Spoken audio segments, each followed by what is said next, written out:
1662-1712, construction du château de Versailles. Louis XIV, qui veut faire tout mieux que son papa Louis XIII, complexe d'Oedipe, décide, dans les 60s, année 1660, d'agrandir le petit pavillon de chasse paternel qui date de 1623. Au casting de ce gigantesque chantier, 2300 pièces, dont la galerie des glaces pour une surface de 63 000 m², 670 mètres de façade, parc de 8000 hectares, grand Trianon, petit et grand canal, orangerie, pièces d'eau des Suisses, grande et petite écurie, grotte de Tétis, chapelle royale, etc. Au casting donc, André Lenôtre pour les jardins, Louis Levaux puis Jules Ardois-Mansart pour l'architecture, Charles Lebrun pour la décoration. Et puis, en tant que figurant, 36 000 ouvriers dont aucun n'a signé de convention collective. Résultat, plusieurs milliers d'entre eux y laissent leur vie.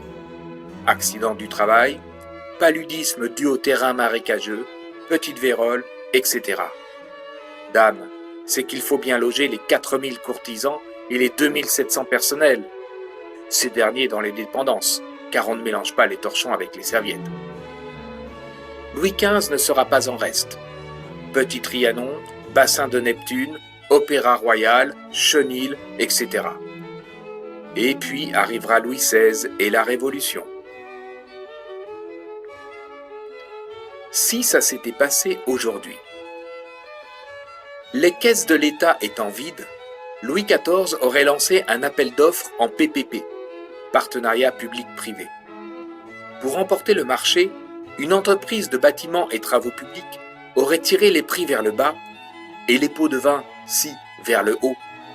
Elle aurait employé des étrangers en situation irrégulière, sans conséquence aucune. CF chapitre suivant sur La Fontaine et ses animaux malades de la peste, selon que vous serez puissant ou misérable. Des inspecteurs du travail, ayant aperçu des Polonais sur le chantier un dimanche, auraient bien effectué une descente le lendemain, après avoir averti le patron de leur visite surprise. Mais tous les ouvriers contrôlés auraient eu des papiers en bonne et due forme. Pour respecter les délais, des sous-traitants auraient bâclé le travail et utilisé des matériaux non conformes. Moins grave que pour un réacteur nucléaire, mais quand même. L'année suivante, le château aurait fermé ses portes au public pour des raisons de sécurité. Des malfaçons et un hiver rigoureux auraient entraîné une fragilité de la structure bâtimentaire. 12 ans plus tard, le verdict du tribunal aurait été sans appel. Les sous-traitants incriminés, tous responsables mais non coupables et non solvables, auraient été condamnés à une amende d'1 € symbolique chacun. Ils auraient été mis en demeure de restituer la bétonneuse prêtée par l'État. Louis XIV aurait alors enfin pu lancer un nouvel appel d'offres. L'entreprise choisie se serait appelée l'Arlésienne. Same player shoot again.